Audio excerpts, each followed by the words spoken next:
Ya sambil silaturahmi Pak. Oh iya. Nah, kalau kita mengenal kan tidak sayang. Iya betul. Terus foto penyandang seperti itu. Iya. Jadi dengan adanya penjelasan jenengan sering-sering keluar di grup itu, saya suka menyadari, wah, ngerti lah itu. Tapi kan rata-rata hanya yang saya terima itu penjelasan salah perserokan. Iya. Jadi masalah organisasi itu masih belum. Nah ini Pak. Ya. Jadi yang mau saya tanyakan gini Pak. Sekarang di SPSI yang sudah jenengan kalau arti pengurus usaha dan sebagainya itu sudah sejauh mana? Oh iya. Ya. Jadi mungkin caranya dulu ya Pak Gun. Oh iya. Jadi kita itu kan sebetulnya mulai apa ya berjuang itu ya istilahnya itu tahun 2017. Awal Pak Satis. Awalnya bukan, saya 2015. Udah sama Gunur ya? Sama? Gunur Samarinda yang sukses. Oh iya. Jadi waktu tahun 2017 itu kan setelah ibu saya meninggal karena stroke yang kedua. Nah saya kan istilahnya terus kehilangan teman di rumah ya, anak-anak pada kuliah, saya kerja gitu kan, anak kerja sekolah, sehingga saya terus ngapain gitu kan. Sementara saya bingung dengan stroke saya sendiri kok sudah 2 tahun orang pulih-pulih kan berpikir gitu ya. Lalu saya membuka mencari grup Facebook gitu ya. Sorry, Facebooknya nggak ketemu. Sebetulnya ada tapi nggak ketemu. Ada satu apa tuh namanya itu? Sembuh stroke bukan? Nggak punya nggak punya. Nggak punya Facebook lah. Apa? Pulih stroke. Bukan boleh sembuh dari stroke. Pak Zainal itu? Nggak tahu saya. Itu kayaknya udah lama lah. Saya ketemunya malah grup stroke internasional luar negeri. Nah di situ saya ketemu beberapa orang teman yang termasuk ada Pak Robi, lalu aku apa itu Tanggalan itu Bu Sri siapa namanya? Iya yang guru itu. Yang lupa kesediaan. Si Sugiharti. Ya, lalu sama ada teman lagi satu orang dari Temanggung namanya Fahmi, Mas Fahmi. Nah saya bersama Mas Fahmi itu membuat grup Facebook sama grup WhatsApp. Saya yang membuat WhatsAppnya, Mas Fahmi yang membuat Facebooknya. Dari situlah kemudian kita mencari memasukkan beberapa teman kan kalau di grup Facebook kan mudah ya teman banyak sekali. Nah setelah anggotanya banyak, lalu ternyata banyak teman-teman yang mengeluh keluhannya luar biasa Pak namanya keluhannya macam-macam dan nggak ada yang menjawab gitu. Nah lalu saya mulai karena saya dosen nggak baca wah terima kasih biasa Makasih banyak Mbak. Iya, terima kasih Mbak. iya. Nah jadi saya dari membaca dan saya tulis di Facebook Desrokes buat judulnya Desrokes itu. Nah, saya memberi jawaban pada semua pertanyaan yang ada itu dengan umum. Karena kan kita kalau malam-malam biasanya jadi benar. Karena nggak bisa itu saya baca-baca di HP itu banyak sumber. Kalau saya tulis penjawab itu lama-lama saya paham. Oh ternyata stroke itu begini. Saya lebih mendalami perstrokan itu. Stroke itu apa, kayak apa, jenisnya apa, sebabnya apa, kok bisa begitu. Akhirnya saya menyadari bahwa tidak semua restroom itu boleh. Ya. Kalau hitungannya kira-kira yang boleh itu ya sekitar maksimal kita 20%. Nah sini saya bilang, ini mungkin saya sudah masuk yang 80% nggak boleh ini. Gitu. Nah akhirnya kalau menyadari itu kemudian saya ya menyiapkan mental bagaimana caranya saya bisa mandiri. Nah itu tahun 2017 berkembang terus sampai 2020 itu COVID. COVID lalu kegiatannya apa ini kan gitu ya. Sebelum COVID itu sebetulnya saya mulai akan membentuk komunitas offline di Jogja.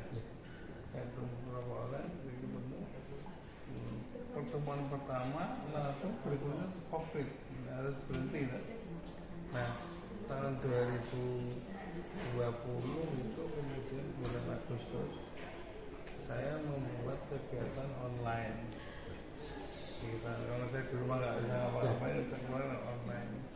Kebetulan saya di UMB ini kan sudah punya learning management system, aplikasi untuk online khusus kita langganan dengan Microsoft itu. Dan kayak Microsoft Teams itu saya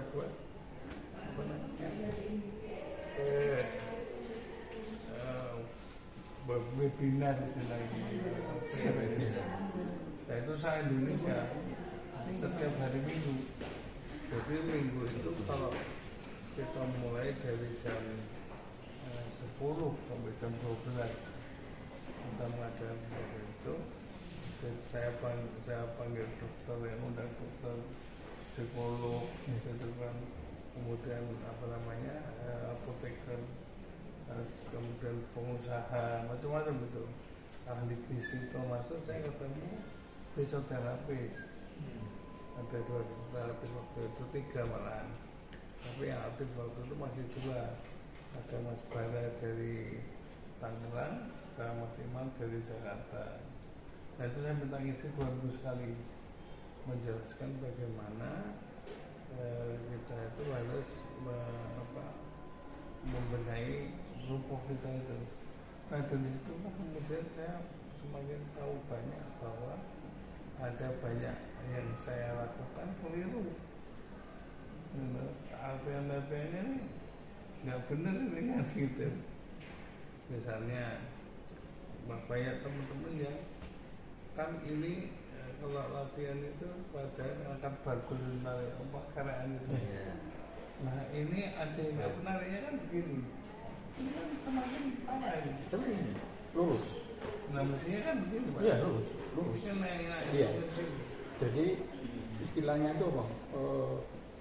Kemandirian yang dalam arti latihan yang terukur, bukan gini ya. Iya. Jadi harus lurus lah. Tangannya kan lurus gitu. Karena ini yang dilatih kan sendiri. Ya itu terus. Dilatih kan kalau ini kan jadi semakin pas-pasti. Itu nggak tinggal. Lalu orang banyak memberi kamu katanya jinjit. Nah kalau katanya jinjit kan semakin drop semakin parah. Nah, banyak hal itu tuh yang kita tidak tahu. Nah setelah ada acara gitu banyak yang lalu akhirnya saya mengembangkan istilahnya pilot project gitu ya. Kalau offline itu apakah lebih baik dari online gitu kan? Kalau di WhatsApp, di Facebook kan, di Facebook apalagi atau ngomong misalkan gitu. Di WhatsApp itu juga kalau ngomong udah ada nggak karuan. Gitu. Cuma mereka itu pada menang di omongan aja. Tapi masih dekem aja di rumah gitu kan. Kalau saya undang teman-teman di Jogja itu saya ajak kumpul. Nah ternyata yang pertama kali itu dulu ada saya kontak dengan istrinya mengatakan ini suaminya malu keluar nggak mau keluar. Saya datangi Pak sama teman-teman. Kalau datang itu nangis buku itu nangis. Atau kita bukunya itu kenapa dia sampai kuku? Nggak tahu saya. Yang penting Yang bersangkutan atau keluarganya? yang bersangkutan. Oh, bersangkutan. Iya. Jadi dia kan waktu itu nggak mau keluar rumah malu. Akhirnya kok saya pada datang ke sana, mungkin terharu ya ada temennya datang gitu. Nah akhirnya hari berikutnya itu dia mau datang ke rumah saya. Dan setelah itu kalau kita mengadakan acara, beliau itu selalu datang. Dan hasilnya luar biasa. Semakin kuat, semakin kuat, semakin kuat. Perubahan dari fisiknya yang Iya. Pak dulu. Agus itu kan Bukan Pak Narno. Oh iya Pak Narno yang dulu pertama pakai kursi roda itu kan? Bukan, kalau Pak Narno bukan Pak Yosirda. Yang Pak Yosirda Mas Hari. Oh iya di Mas Ari. Mas Hari juga gitu. Tahu-tahu dia datang ke rumah Pak Yosirda kesulitan itu. Dia 2 tahun lebih duluan dari saya. Saya ngobrol, nah kok bisa begini Pak? Maksudnya begini gimana? Begini kondisinya deh gini Oh, itu. Ngancing. Jenengan katanya jenengan kegiatan sama ini apa di rumah aja Pak. Nah ini itu makanya saya kemudian membuat Jogja Survey Club itu. Saya buat kegiatan yang sing penting konter-konter struktur itu punya apa namanya, punya alasan untuk keluar rumah. Nah, setelah sering pada keluar itu yang pakai apa kursi roda itu kemarin saya tantang saya berlihat Mas Heri bulan depan kesini datang Pak kursi roda lagi benar Pak bulan depannya datang nggak pakai kursi roda sampai sekarang nggak pakai kursi roda dia pakai tokat atau itu digandeng istrinya gitu. Nah berarti kan positif nih kan gitu positif. Nah kemudian itu saya di grup apa namanya yang webinar itu saya ajak mendirikan grup namanya Indonesian Surfers Club gitu. Indonesian Surfers Club. Lalu setelah Jogja ini jadi saya kembangkan ke Solo, Magelang, Bali, Jakarta. Yang sangat berkembang itu Jogja, Jakarta, Bali, Magelang. Solo karena leadernya kurang jadi nggak maju-maju, mampet aja. Nah jadi kalau Semarang udah ada sendiri tapi dia ya dengan gaya sendiri. Nah, tahun 2022 itu kan 2023 ya 2023 itu apa namanya saya diajak ke Jakarta ketemu diundang oleh Ya Pak Sari Setruk yang kedua itu ya ya. Jakarta itu Pak Philip itu istrinya itu yang aktif Pak Philipnya belum. Nah, saya kesana ke tempat Pak Philip itu karena ulang tahunnya bareng Pak. Saya diundang merayakan ulang tahun di rumah Pak Philip itu. Di situ kan saya ngobrol sama Pak Philip, ngobrol visinya sama betul itu Pak jadi saya tanya mau nggak jadi bendahara. Mau. Nah sejak itulah kemudian kita berpikiran bagaimana membuat ESC itu menjadi menjadi organisasi yang formal. Nah lalu kita sejak itu kita proses setahun kemudian kita jadi dapat dari Kemenkumham itu nggak boleh pakai nama bahasa Inggris, ya nggak boleh. Lalu kita gantilah saya membuat nama Persatuan Penyintas Stroke Indonesia. Saya nggak mau pakai yayasan, karena yayasan itu tidak luas dan itu nanti bagaimana cuma mencari apa namanya keuntungan aja, itu bukan non-profit. Yayasan dan non-profit itu susah kalau kita nggak punya sumber dananya. Kalau persatuan ini istilahnya itu perkumpulan itu seperti ormas yang lain itu kita berbasis anggota. Oleh karena itu setelah jadi itu kita kembangkan itu nanti basisnya sebetulnya menurut saya ada kota atau kabupaten, tiap kota harus ada BPSI karena yang punya dana itu dinas sosial, Pemkot, dinas tenaga kerja, Pemkot. Kalau provinsi nggak punya duit, gitu. Ya sekarang kalau sudah dapat skep Kumham ya. Iya. Harus dapat skep Kumham. Skep Kumham itu hanya itu, lainnya nggak ada.